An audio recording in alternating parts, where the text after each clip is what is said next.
Então, tudo de novo, gente. Boa noite a todos. Sejam todos bem-vindos. Fechem os olhos. Eleve o pensamento a Deus, a Jesus, a Maria, mãe de Jesus e de toda a humanidade. Vão respirando com tranquilidade, se acalmando, se harmonizando suavemente. Propósito da vida. Senhor de infinita misericórdia, encaminha-nos para o progresso do Espírito imortal, que nos eleva ao mundo celestial. Somos todos irmãos, caminhando passos lentos, mas devemos observar tudo o que ocorre à nossa volta, tirando lições edificantes para nosso entendimento maior.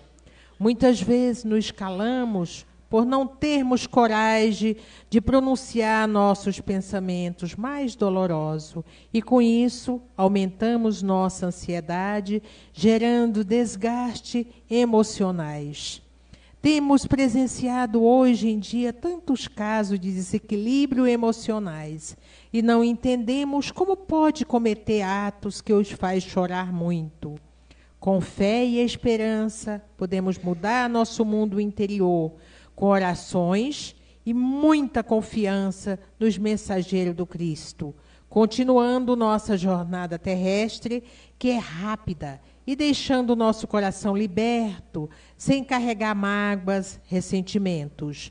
Nossos filhos terão oportunidades maiores através de nosso exemplo de perseverança e fé, seguindo a motivação própria de cada um, de encontrar dentro de si a sua centelha de luz. Com os nossos esforços em superar cada etapa da vida, sempre buscando a luz do Senhor, nos encontraremos todos, assim seja.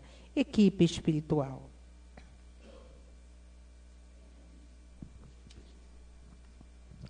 Jesus está lhe estendendo a mão para que você seja mais um cristão e um dia encontre este caminho azul que irá levá-lo à paz e à salvação. Esqueça as mágoas do seu dia a dia, perdoe sempre as falhas de um irmão, pois o caminho azul sempre irradia felicidade em seu coração.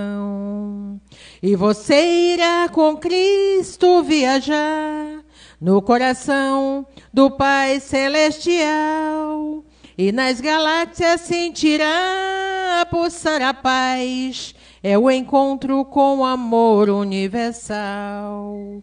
Vamos, irmão, fazer por merecer e seguir o que Jesus nos ensinou.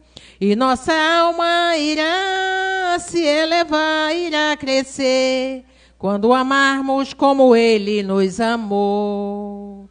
Caminho azul, por entre estrela, viagem sideral. Caminho azul é o encontro com o amor universal. Caminho azul, por entre estrelas, viagem sideral. Caminho azul é o encontro com o amor universal. É o encontro com o amor universal. E com esta mensagem, agradecendo a Deus, a Jesus, a espiritualidade maior que já se fazem presente e os mentores dessa casa. Hoje vamos ter o prazer de receber a nossa querida irmã Janaína de Assis, falando Eu Escolho Viver. É isso aí, gente.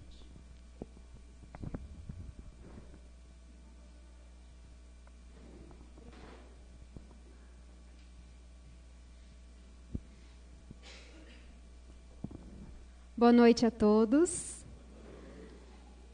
É mais uma alegria estar aqui nesta casa novamente, onde existem tantos corações amigos, onde existe tanta ajuda espiritual, tanta ajuda aqui no campo físico também. Essa equipe maravilhosa que trabalha incessantemente para esta casa, mensageiros de luz, né, numa mensagem de amor, numa mensagem de esperança, numa mensagem de consolo, para que todos os que aqui vêm possam levar para os seus lares essas benesses benditas que a equipe, tanto encarnada quanto desencarnada, preparou nesta noite de hoje e em todas as ocasiões em que as pessoas adentram aquelas portas. Então, obrigado, Márcio, pela oportunidade, obrigada, Socorro, Isabel, sempre com carinho, e mais uma vez nós vamos conversar um pouquinho. Esse mês, mês de setembro, está sendo feita a campanha do Setembro Amarelo. Eu tive a oportunidade de ver que na primeira palestra o Eduardo contou um pouquinho o porquê desse nome Setembro Amarelo, né? Fazendo alusão a um garoto que acabou tirando a vida e seus familiares seguiram com esta campanha Setembro Amarelo. E é muito importante que se faça essa campanha de valorização da vida, onde nós, atribulados com tantos problemas, com tantos conflitos, com tantas questões, temos dificuldade de caminhar, dificuldade de levar adiante esse desafio em que estamos inseridos, que é essa romagem terrena, a qual estamos inseridos nesse universo de provas e expiações que é o planeta Terra, mas que a cada dia a gente possa vencer, evoluir e seguir em frente. Então, falar do suicídio é uma tentativa de prevenir, uma tentativa de esclarecer, uma tentativa de confortar aqueles que ficam do lado de cá e aqueles que estão do lado de lá. Peço licença para falar sobre esse assunto, um assunto que particularmente me tocou muito, não porque eu tenha algum caso tão próximo de mim, mas pelas próprias características que esse assunto traz. Então, é um assunto que deve-se ter muito cuidado, principalmente pela plateia, no plano espiritual que está aqui, porque a cada palestra que é feita numa casa espírita, é como se amigos abnegados estivessem lá na frente, convidando espíritos para chegar, assistir e se esclarecer. Então, as duas plateias, a física e a plateia espiritual, que neste momento a gente possa levar consolo, esperança, carinho e um pouco de esclarecimento. No decorrer do mês, esta casa está proporcionando essas palestras, cada palestrante com um tema diferente, com um enfoque diferente, onde são colocadas estatísticas, características, um enfoque sobre uma determinada conduta. No meu caso, esse tema, eu escolho viver, porque nós temos o livre-arbítrio, porque nós podemos escolher, porque a todo instante nós temos caminhos a ser seguidos, e a gente pode escolher qual vai ser esse caminho, e viver vale a pena, viver em primeiro lugar. Eu escolho viver, mesmo que eu esteja pensando em aniquilar a mim mesmo, que eu possa escolher viver. Eu escolho viver se eu estiver cometendo esse ato, que naquele instante de dúvida, de sofrimento, de dor, de solidão, eu caia em mim e escolha viver. E eu escolho viver mesmo que já tenha acontecido. Por quê? Porque a vida não acaba. E do outro lado é possível recomeçar. Então, essa frase também serve, eu escolho viver. E é disso que a gente vai conversar. Que no nosso coração, nesta noite, seja colocado consolo, esperança, uma vontade infinita de seguir em frente e uma vontade pungente de viver, de valorizar a vida, de valorizar a nós mesmos. Então, falando do Setembro Amarelo, Eduardo contou a história, muitos já devem ter visto na internet, mas eu achei interessante enfocar sobre esse prisma do semáforo. Nós estamos lá recebendo a nossa aulinha de trânsito e aparece essa figurinha com 3 luzes. Uma vermelha, uma amarela e uma verde. A vermelha, pare. A verde, siga.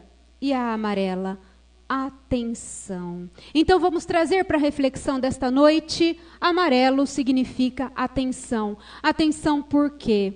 Porque dentro do nosso meio, na nossa família, alguém próximo de nós pode estar com ideias de querer aniquilar a própria vida. E é possível evitar, e é preciso ter atenção. Atenção de quem está à volta, e atenção daquele que está alimentando essa ideia, daquele que está acalentando no seu coração o desejo de sair da vida.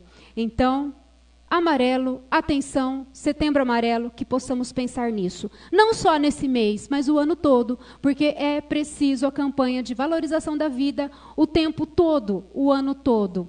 E que neste mês, com esse ciclo de palestras, que todos nós possamos ter essa atenção. Então, seguindo a nossa conversa de hoje, uma das comparações mais interessantes que se faz sobre a vida é uma viagem de trem. Eu acho fantástico dizer que a vida é uma viagem de trem. Por quê? Porque é cheia de embarques e desembarques. Alguns acidentes, agradáveis surpresas e muitos embarques e grandes tristezas em alguns desembarques. Muitas pessoas embarcarão nesse trem apenas a passeio.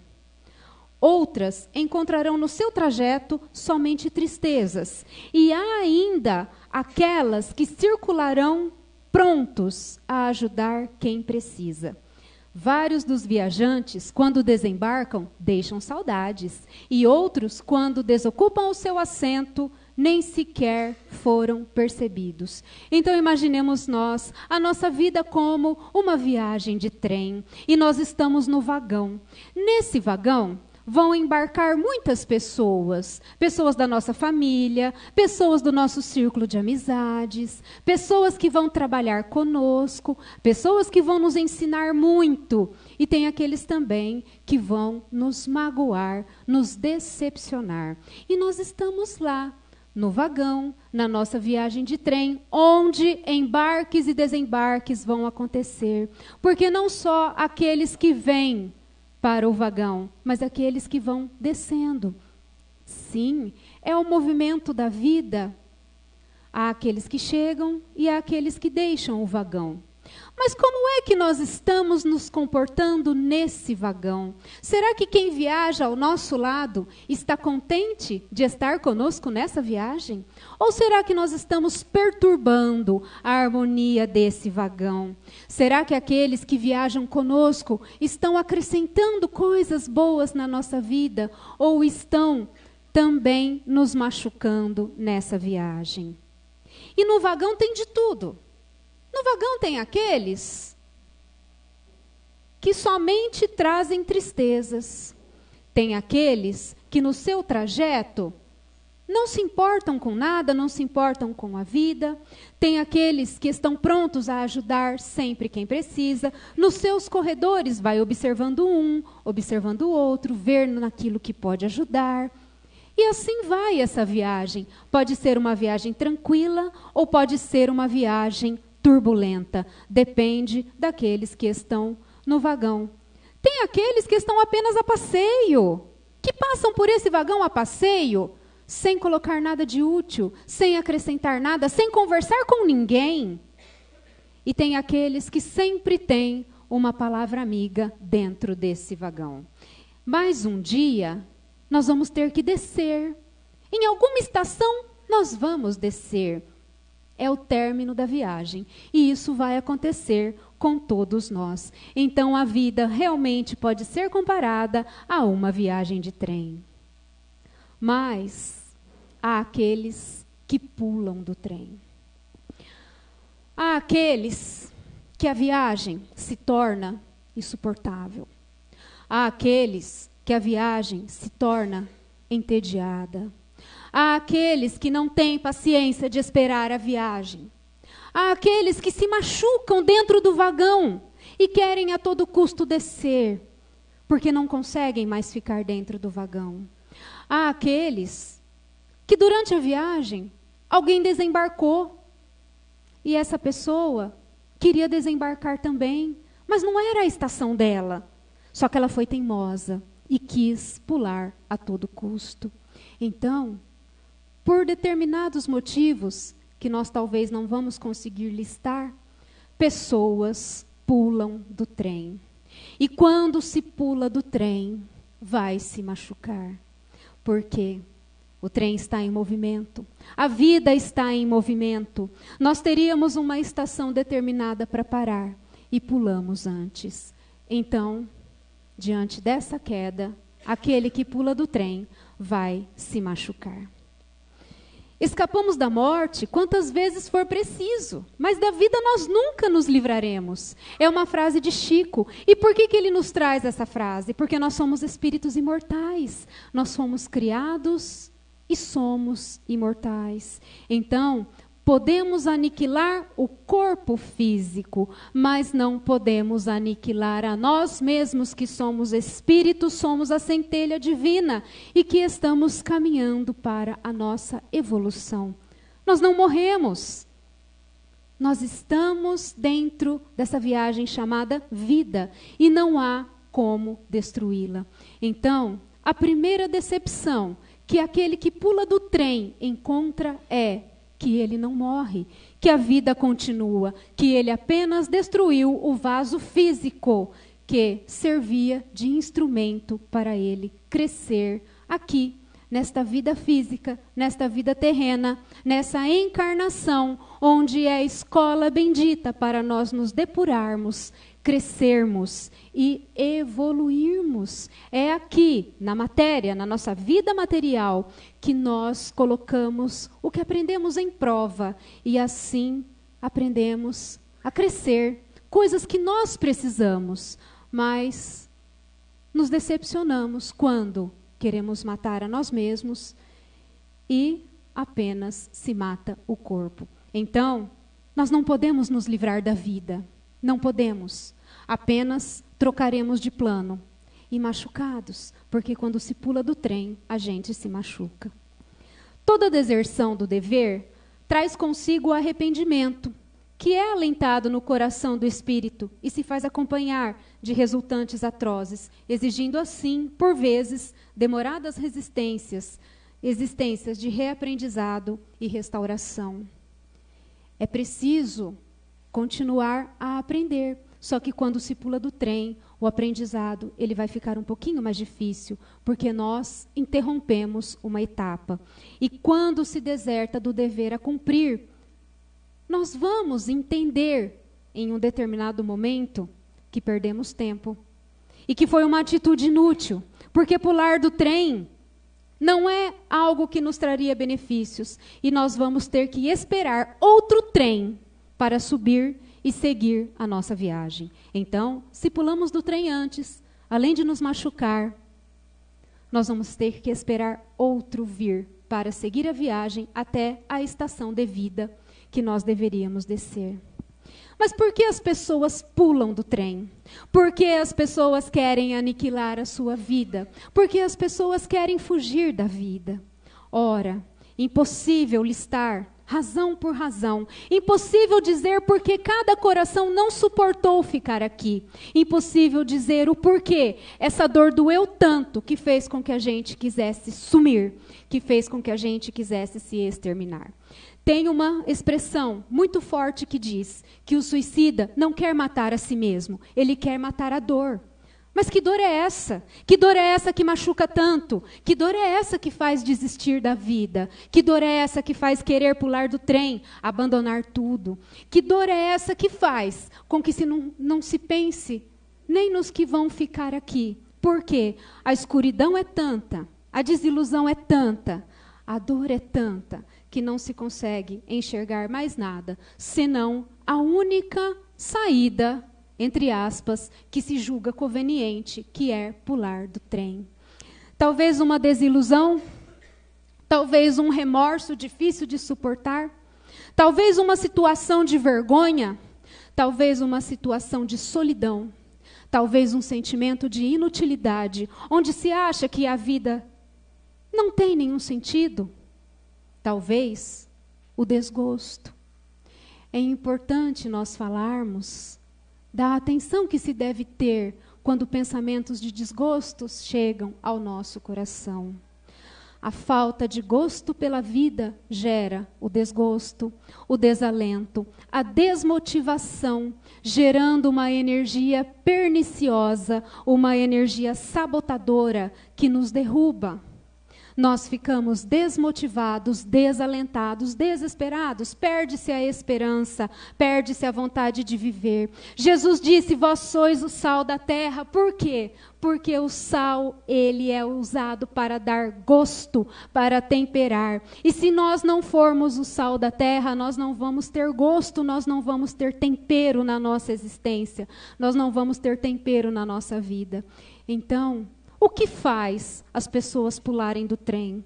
Cada um com o seu motivo, mas que a gente possa vencer esse motivo. Que não deixemos ele ficar tão grande a ponto de nos empurrar a esse ato tão triste, a esse ato tão doloroso. E nós não podemos julgar, por quê? Porque só aquele que passa pela situação é capaz de compreender. Não podemos julgar, mas podemos ajudar, podemos acalentar, podemos oferecer as nossas mãos, as nossas palavras, o nosso sorriso, o nosso abraço. E se porventura tiver alguém perto de nós, acalentando essa ideia de pular do trem, que a gente chegue perto, que a gente fique perto, que a gente ofereça nosso abraço, nosso carinho, nosso apoio. Por quê? Porque é possível o suicídio ser evitado. As estatísticas mostram isso.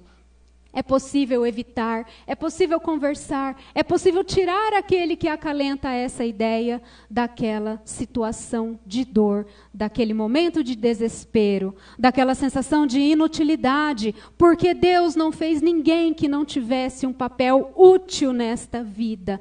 Todos nós temos um lugarzinho na seara bendita do Pai. Todos nós somos úteis, necessários e únicos. Então, que não tenhamos desgosto pela vida e que não cresça em nós essa vontade de pular do trem. O homem do mundo, ele é mais frágil do que perverso. É uma frase que está no livro Boa Nova, da autoria espiritual de Humberto de Campos e psicografia de Francisco Cândido Xavier. Essa frase, ela casa bem com aquilo que nós estamos falando, porque nós caímos pelas nossas fragilidades. Muitas vezes é pela fragilidade que nós erramos. É pela fragilidade que foi tão grande e insuportável que deu vontade de pular do trem. Um conflito familiar, um conflito consigo mesmo. A fragilidade da carência, a fragilidade da solidão. Esse sentimento que muitas vezes nos invade. Que vazio é esse? Que vazio é esse que está dentro do meu coração que faz com que eu não suporte mais viver? Que a gente vença esse vazio, que a gente vença essa fragilidade, que a gente consiga superar a nós mesmos. Por quê? Porque nós somos amados pelo nosso Pai Celestial, nós somos amados por Jesus. Existem entes queridos que nos amam muito e que estão do nosso lado. Então, que não deixemos que as nossas fragilidades sejam maiores do que a nossa coragem, do que a nossa esperança, do que a nossa vontade de viver. Que não se perca pelas nossas fragilidades a vontade de viver. Ama-me quando eu menos merecer, porque é quando eu mais preciso. Ama-me, ama-me. Eu estou pedindo amor. Mas às vezes eu não falei isso com palavras, porque não é muito fácil a gente falar essas coisas com palavras. Às vezes a fragilidade, o conflito, a solidão, o desgosto, o medo, a carência, a desesperança é tão grande que nós não conseguimos falar isso por palavras. E aí nós desenvolvemos alguns comportamentos que parecem ir na contramão do que a gente realmente está pedindo. Então, se estivermos à nossa volta alguém que está desenvolvendo um comportamento estranho, repentinamente diferente do que a pessoa sempre foi, ama. Mas ama muito, porque é o momento que essa pessoa mais está precisando. Mas ela não está merecendo. Ela está tendo comportamentos estranhos, mas é o momento que ela mais está precisando. somente o amor é capaz de fazer com que um ser humano chegue ao coração de outro ser humano. Aquele que ama, ele enxerga as potencialidades no outro que o próprio outro não vê. Somente aquele que ama consegue entender a essência do que falta, do que deveria ter e do que tem. Porque o amor é a única forma de unir os corações. Essas são palavras de Viktor Frankl, no livro O Sentido da Vida. Então, olha para mim, olha, porque através de um comportamento que à primeira vista parece agressivo, que à primeira vista parece provocador, eu estou pedindo para me amar. Porque o suicida acha que não é digno de amor. O suicida acha que está sozinho. O suicida, ele tem um vazio tão grande que só o amor é capaz de preencher. Mas às vezes, ele está tão fundo nesse poço que ele não consegue enxergar que está sendo amado. Então, estenda as mãos, procure conversar, procure uma forma de dizer que ama. Se for difícil dizer eu te amo, diga que se importa, diga que se preocupa, diga que quer estar ao lado, diga que é feliz por a pessoa estar ali. Nós sabemos como demonstrar isso. Então, olha para o lado e vê que aquela pessoa está pedindo ajuda.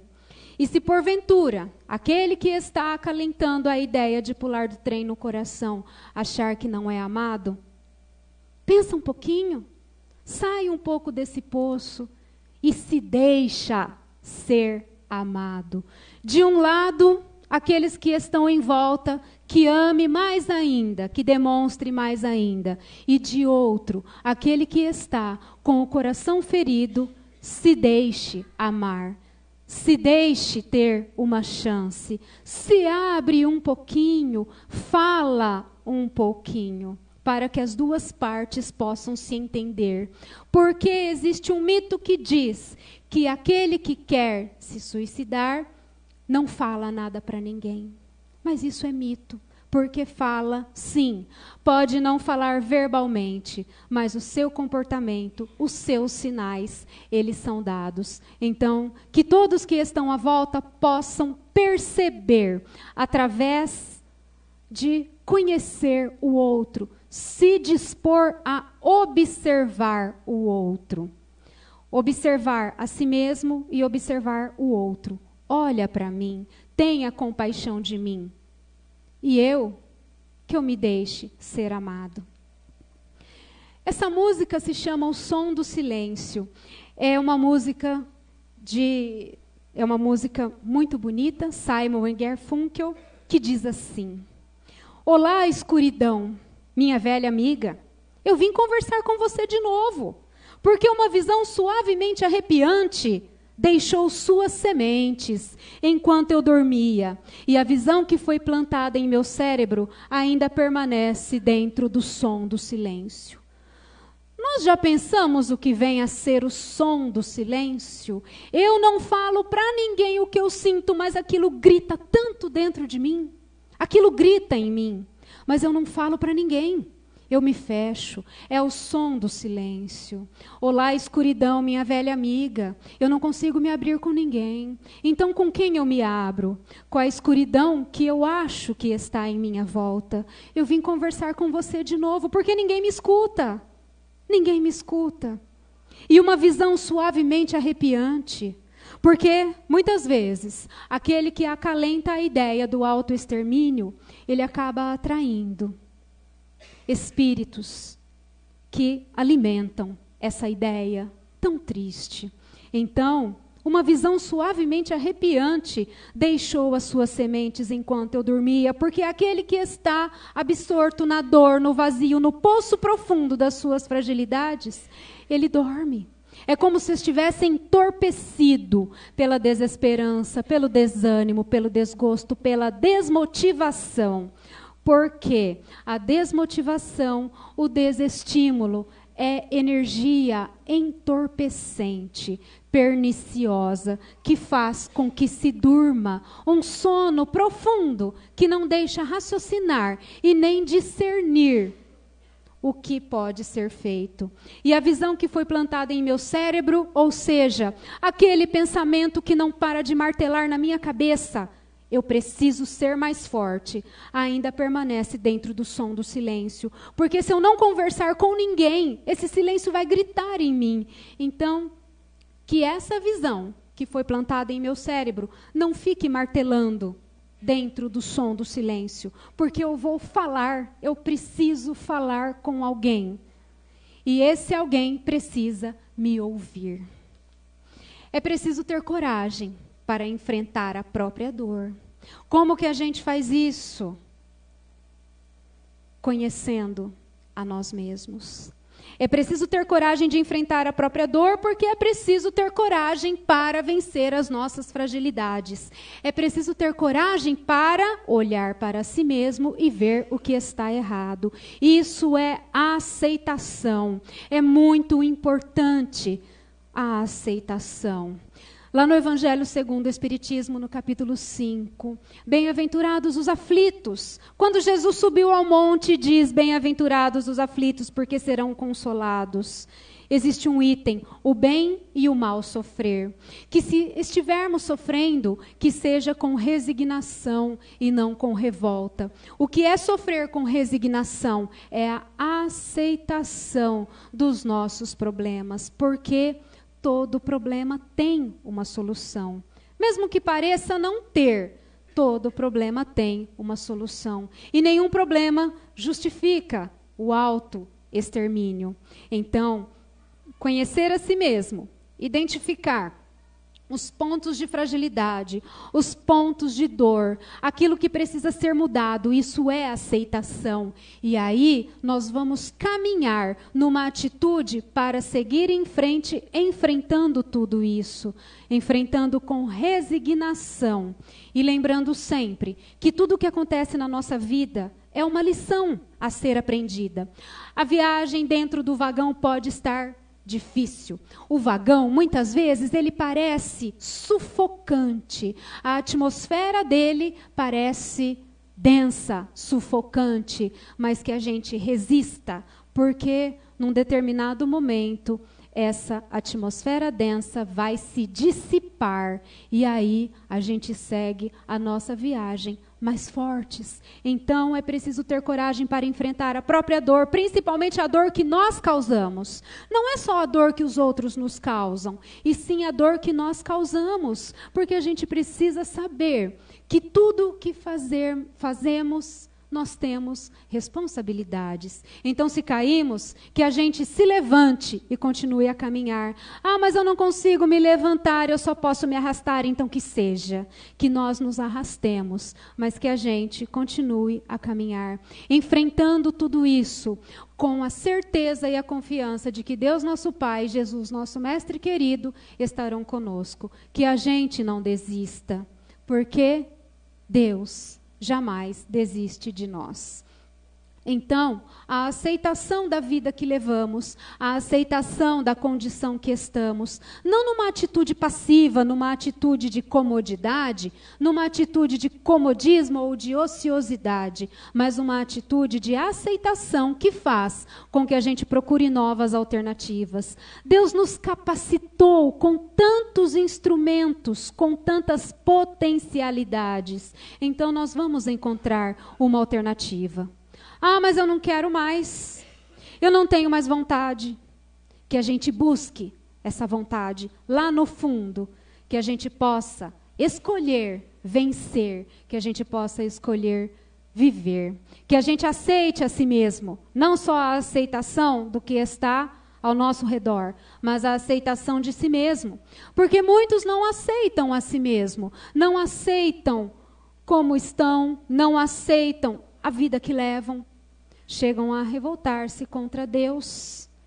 Mas a vida que nós levamos hoje é o resultado de tudo aquilo que a gente fez, de todas as escolhas que tivemos. Então que a gente tenha coragem de sermos responsáveis por tudo isso. E a doutrina espírita, ela nos fala muito sobre as nossas responsabilidades perante os nossos atos. Mesmo quando tudo parece desabar, cabe a mim decidir entre rir ou chorar, ir ou ficar, desistir ou lutar, porque eu descobri no caminho incerto da vida que o mais importante é o decidir. É um trechinho da poetisa Cora Coralina. Fala-se em decidir. O que é decidir? É exercer o nosso livre-arbítrio. Deus nos deu duas coisas: a vida, o bem mais precioso, e o livre-arbítrio, para nós escolhermos o caminho que melhor acharmos convenientes. Então, diante de tudo o que nos acontece, eu posso escolher seguir, revoltado ou resignado, odiando ou amando, querendo vingança ou buscando o perdão. Me deixar corroer pelo remorso ou seguir em frente. Transformar aquilo em lição ou em autossabotagem. Eu posso decidir. Ah, mas às vezes é difícil decidir, eu não consigo tomar uma decisão. Então busquemos ajuda. Conversemos com alguém, seja conhecido, desconhecido, familiar ou não. Ou seja alguém do outro lado da vida, mas que a gente busque ajuda. Se o fardo está difícil de carregar sozinho, vamos dividir com alguém. Vamos escolher. Escolher rir ao invés de chorar, a não ser que seja um choro de alegria. Ficar ao invés de desistir. Por quê? Porque nós temos essa possibilidade. Ah, mas eu estou sendo constrangida na minha vontade e não consigo sequer pensar por mim mesma. Mas no fundo, o livre-arbítrio é nosso. E se estivermos constrangidos a tal ponto de uma obsessão instalada de forma tão contundente, busquemos ajuda, busquemos apoio, busquemos alguém para nos ajudar, porque o céu e a terra querem nos ajudar e ajudam. O socorro está aí. E é importante que a gente saiba disso. É importante isso ser falado e ser esclarecido. Porque muitas vezes o suicida não enxerga pelos seus próprios olhos. Muitas vezes ele está na escuridão e precisa que alguém o ajude. Mesmo numa sala escura, uma pequena vela pode banir a escuridão. E o suicídio pode ser evitado, por isso eu escolho viver. Que esta campanha de esclarecimento, de consolo, nos mostre que é possível escolher viver. Então, se essa ideia está crescendo no meu coração, que eu mande ela embora, que eu seja dono de mim, porque viver sempre é a melhor opção. O céu e a terra querem te socorrer e socorrem. O céu e a terra usam de instrumentos jamais imagináveis para nos socorrer. Tem um primeiro exemplo de Jerônimo Mendonça Ribeiro. Jerônimo Mendonça, ele é conhecido como o gigante deitado e uma figura ímpar no espiritismo, aqui que nós temos conhecimento. Não sei se todos conhecem a história de Jerônimo Mendonça. Ele era chamado de o gigante deitado porque ele tinha uma doença de nome artrite reumatoide, uma doença degenerativa que fez com que ele perdesse os movimentos do pescoço para baixo. Ele ficou cego e cardiopata. E por estar nessa condição, ele vivia deitado numa cama. Ele passou 30 anos de sua vida nessa cama. Era uma cama hospitalar. A inclinação dela foi passada pelo plano espiritual para que essa inclinação possibilitasse ele continuar vivo e amenizasse um pouco as dores que ele sofria. Então, ele era conhecido como gigante deitado porque ele tinha um porte físico avantajado, né? E passou grande parte da sua vida deitado. Mas mesmo nessa condição tão difícil, ele fundou 2 centros espíritas, escreveu livros, dava palestras e cantava. Ele gravou discos também. Ele é um exemplo de superação, um exemplo de amor, de valorização à vida. E tudo começou quando ele tinha mais ou menos uns 17, 18 anos. Ele se olhava no espelho e aquele porte avantajado, ele dizia para si mesmo, "Ê, Tarzan!" E ele fazia isso sozinho. E ele começou a frequentar a casa espírita, sentava lá no fundo. E numa determinada reunião, um médium recebeu uma mensagem e disse que era para um tal de Tarzan, que dizia, "Tarzan, agarra-te ao cipó da fé, pois vais adentrar a floresta da dor." E ele não entendeu, num primeiro momento, o que era isso. Mas quando a doença chegou, ele se lembrou dessa mensagem e, com heroísmo, seguiu em frente. E viveu por 50 anos, dentre os quais 30 nessa condição. Nós fizemos essa pequena narrativa da vida dele para contar a história com relação ao tema de hoje.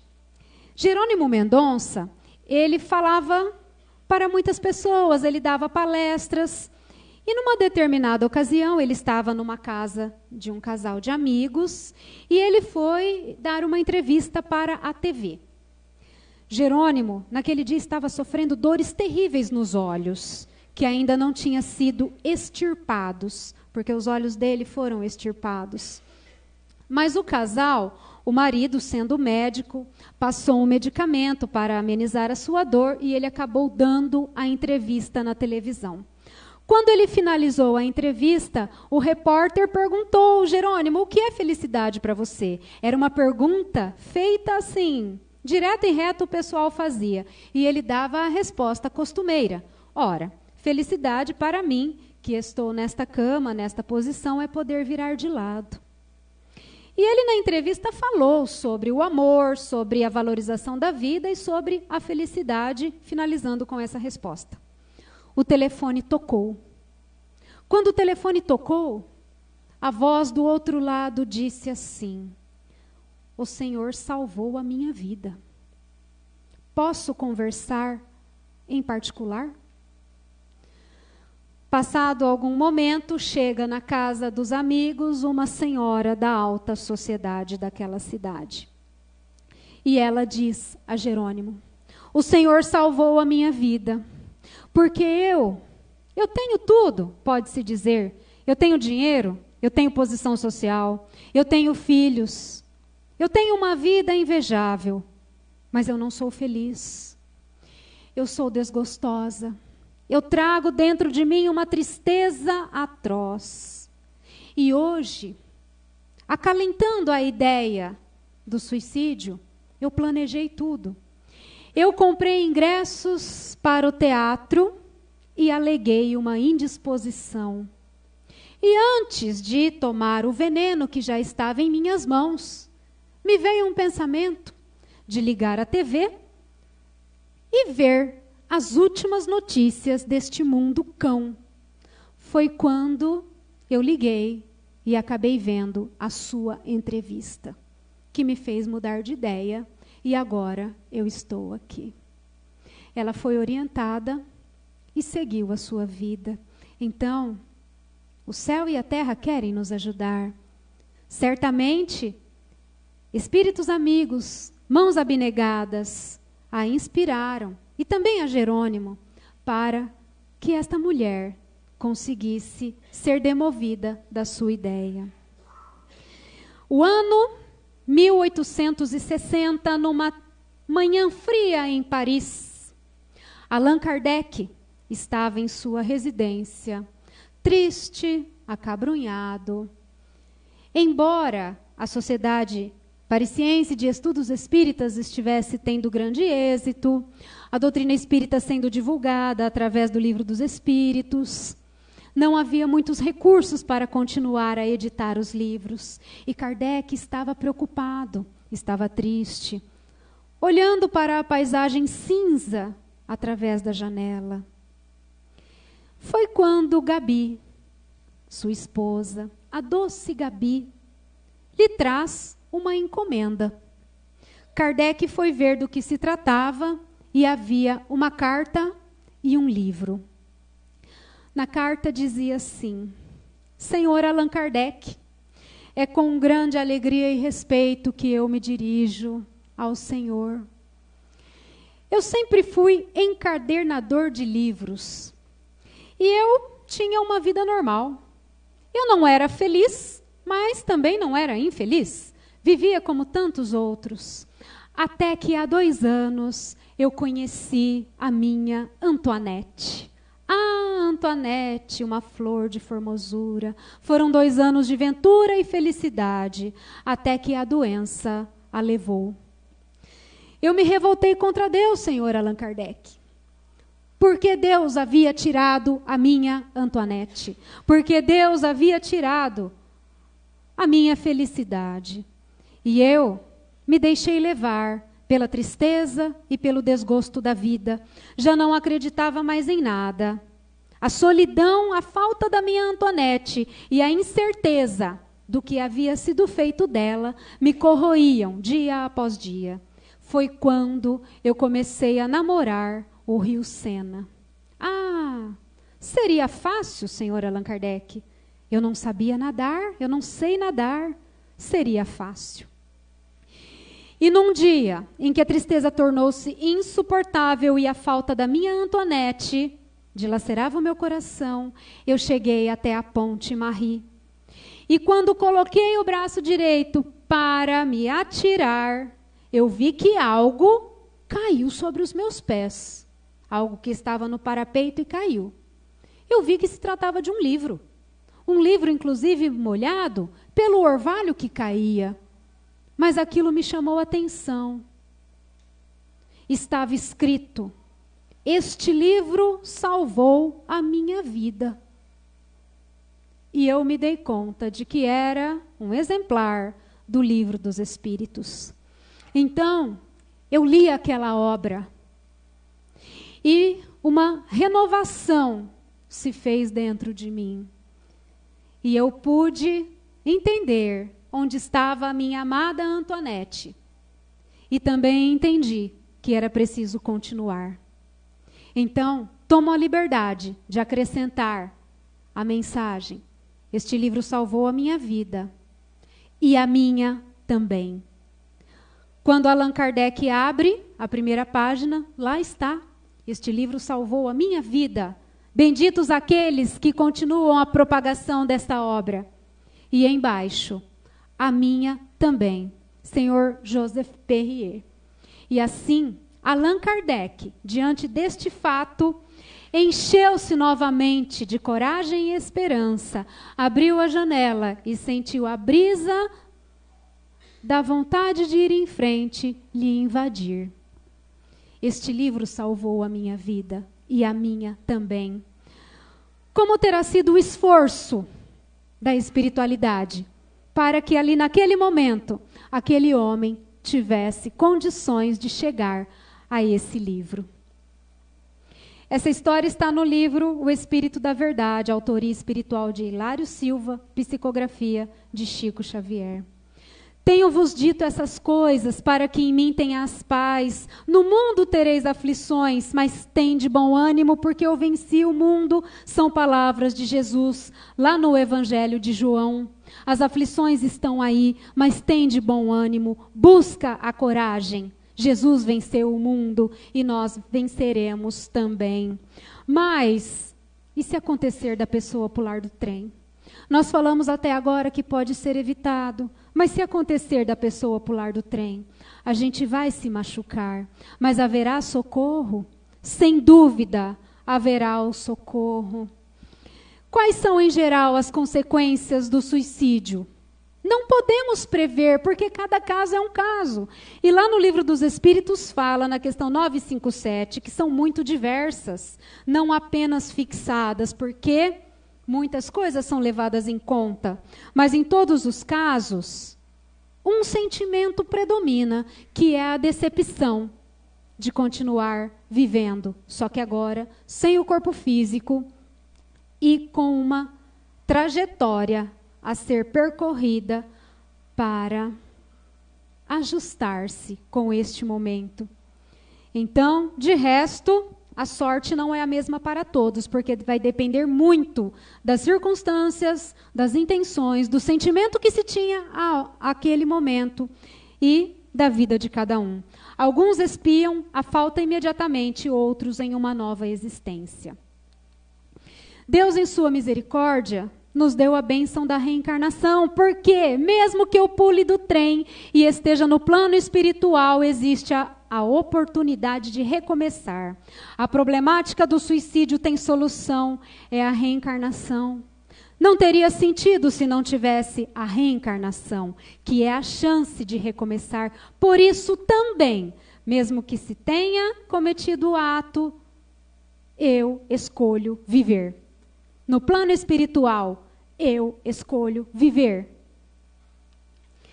Essa é a história de Cláudia Pinheiro Galassi. Peço licença para contar essa história dessa jovem, uma linda jovem, que com 18 anos, com a arma do pai, atirou em si e cometeu o suicídio. Cláudia Pinheiro Galassi, de uma família paulistana, filha de Antônio Pinheiro Galassi e Dorothy Campanha Galassi. Ela nasceu no dia 25 de julho de 1964 e faleceu em 9/9, no mês de setembro, coincidentemente, de 82, há 36 anos. E, aos 18 anos, era uma jovem como outra qualquer. Estudava no Colégio Galileu Galilei, em São Paulo. Era interessada com as atividades da escola, engajada. Era amiga de todos, tinha sempre uma palavra amiga, uma atitude dedicada para com todos, uma menina cheia de vida.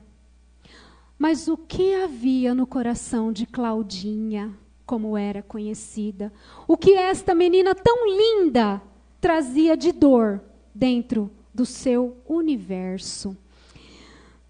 Numa tarde, a irmã mais nova em casa, era 2:50. Ela entrou no quarto dos seus pais, obteve a chave do móvel onde ficava a arma e atirou em si mesma.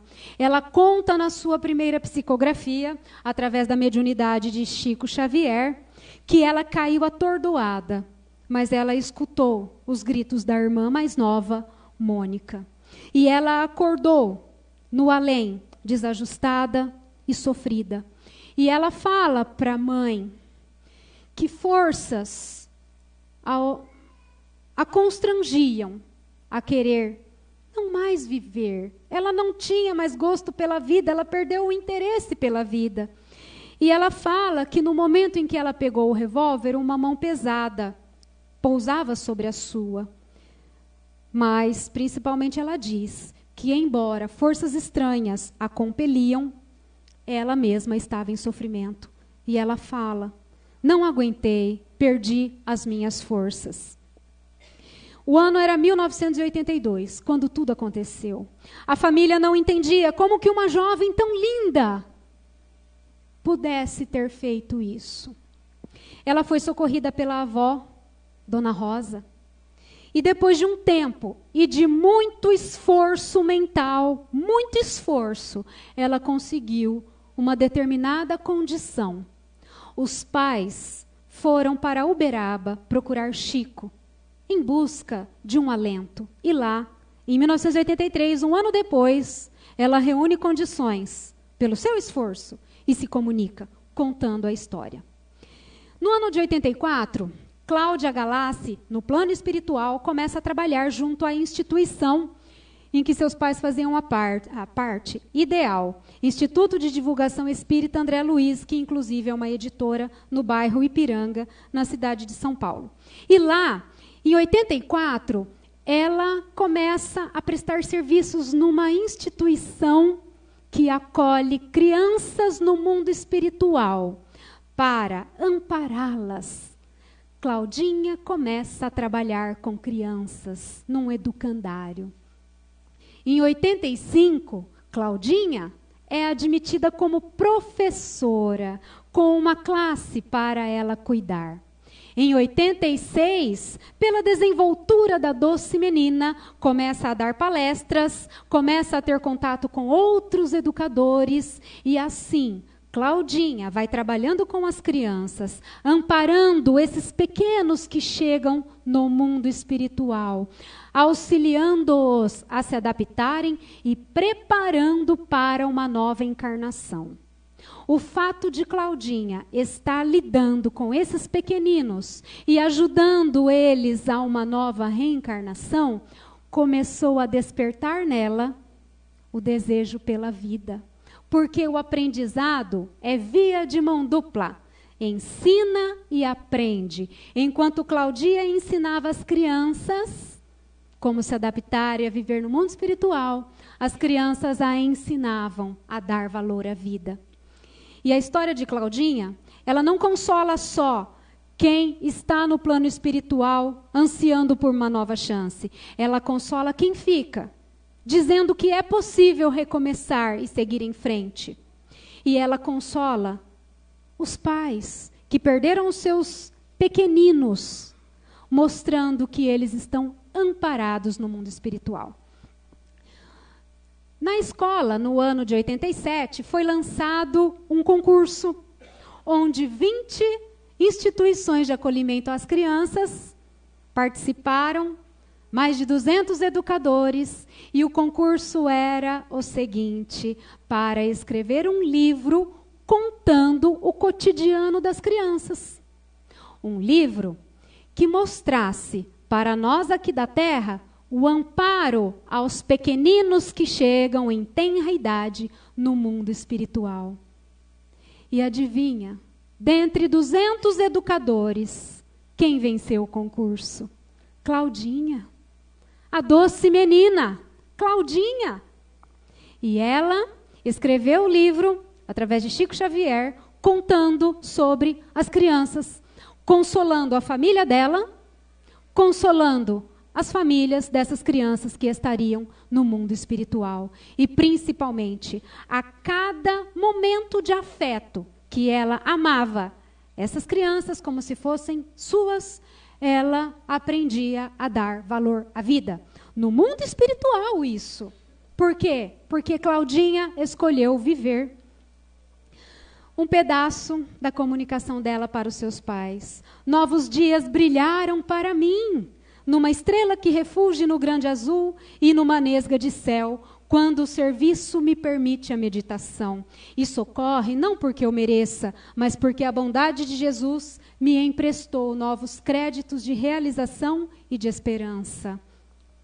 Mãezinha Dora, tudo recordo com outras disposições.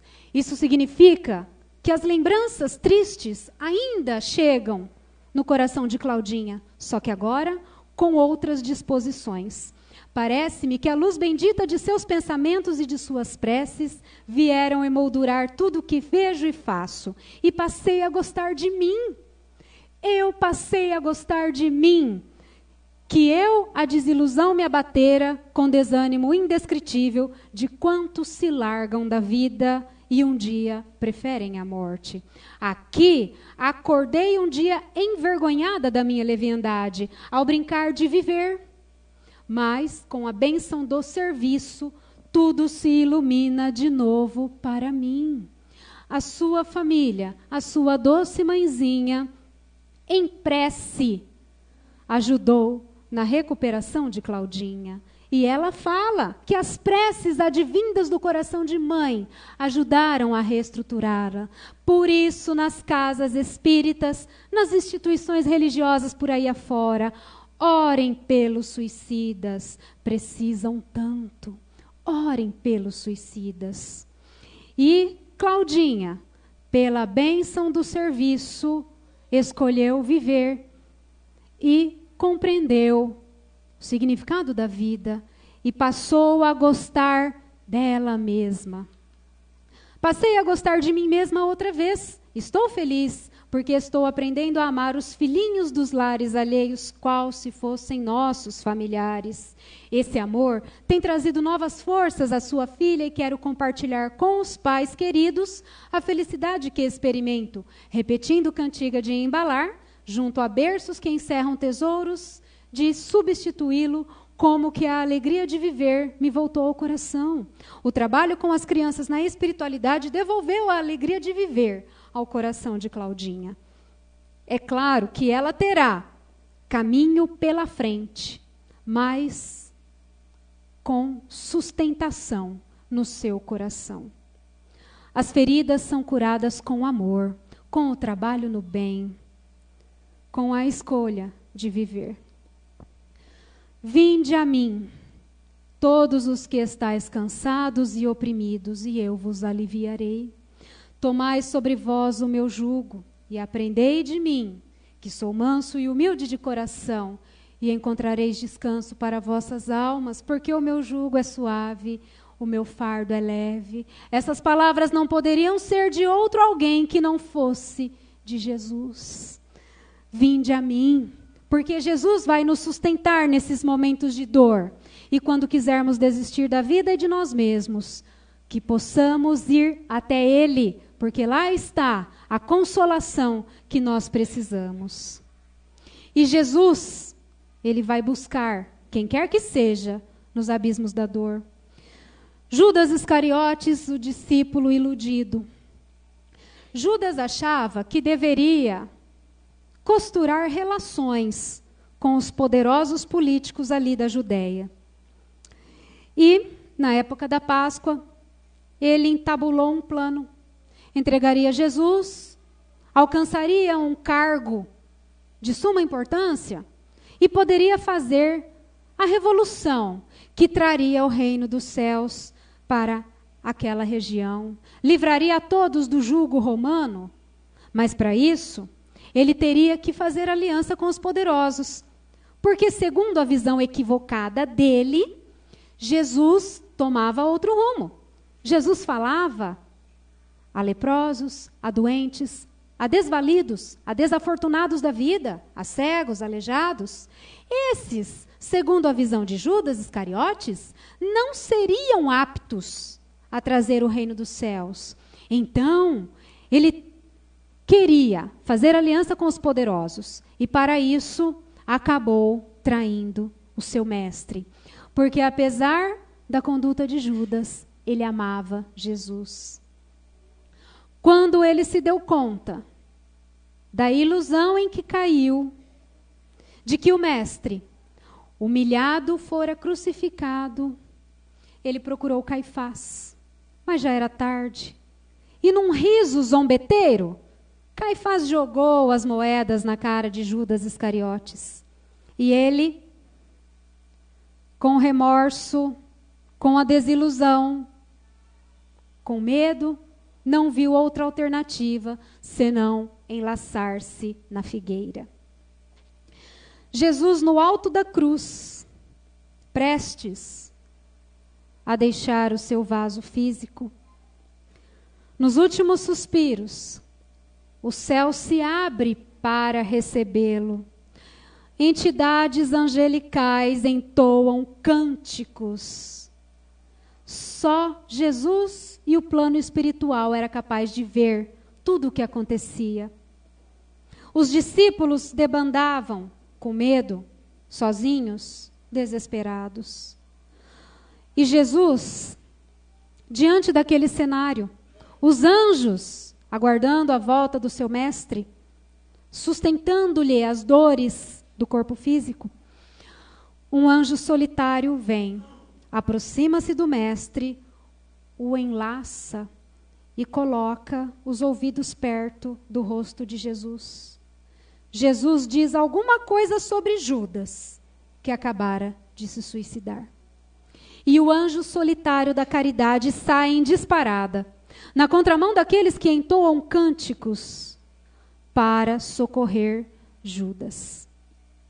É o socorro celestial para aquele que num momento de dor, de desespero, aniquila a própria vida. Um dia esqueci de mim, um dia eu quis morrer, tirei a vida enfim, eu não quis mais viver, mas o que eu não sabia é que viveria para sempre, amor eu não sentia, nem da mamãe em seu ventre. O que foi que eu fiz comigo? Num ato impensado, saí do meu abrigo, meu corpo afortunado, tirei a minha vida e agora estou desgraçado. Ajuda na minha recuperação, meu irmão, porque a dor eu sei de cor. Não me mate nessa ocasião, não me faz sentir pior. O suicida vive de solidão, ou daqueles que sentem dó. O suicida pensava em vão, que se matar é voltar ao pó. O suicida pede oração, para nunca mais ficar só.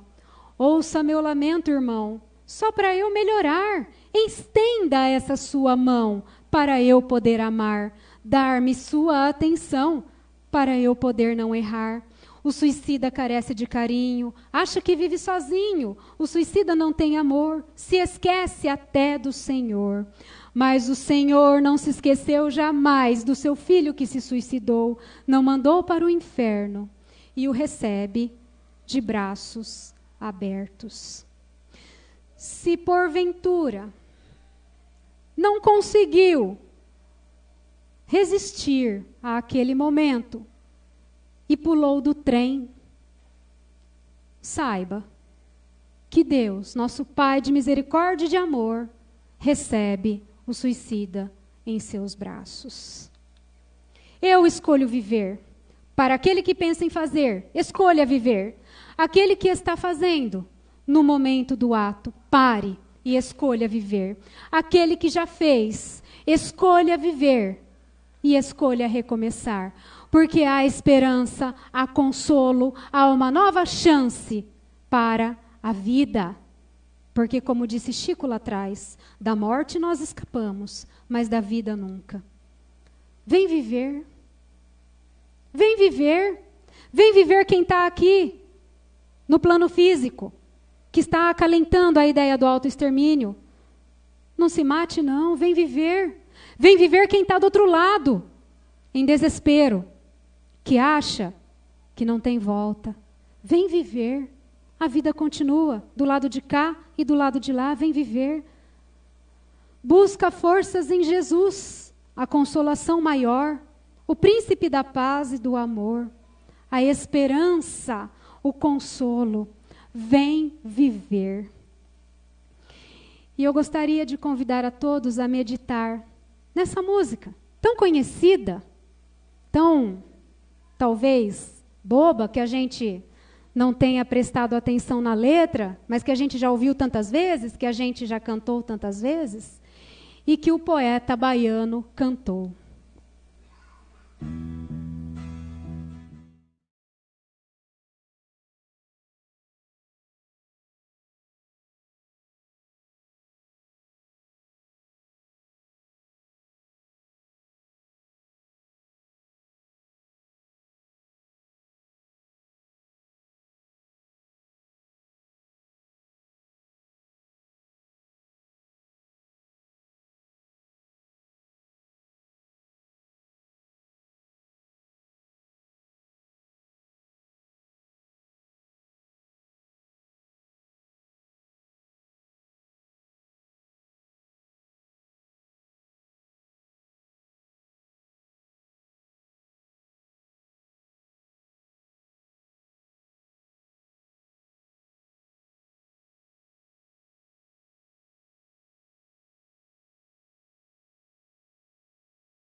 A música fala: beba, pois a água viva ainda está na fonte. A água viva é essa daqui. É Jesus, é o Evangelho. É a água viva que nunca seca. A água viva que nunca morre, que nunca termina, e que nós possamos beber dessa fonte sempre. Quando a dor chegar, quando o desespero tomar conta, quando a desilusão fizer morada no nosso coração, que possamos beber da água viva, pois ela está na fonte. Vem viver. Jesus disse: amar a Deus, ao próximo e a si mesmo. Vencer a si mesmo. Amar a si mesmo. Existe um poema que diz: quando me amei de verdade. Quando me amei de verdade, eu descobri muitas coisas, inclusive coisas sobre mim.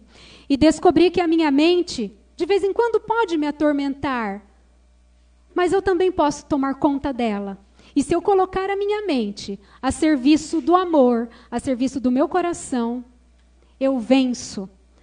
Quando me amei de verdade, eu escolhi viver. Muito obrigada.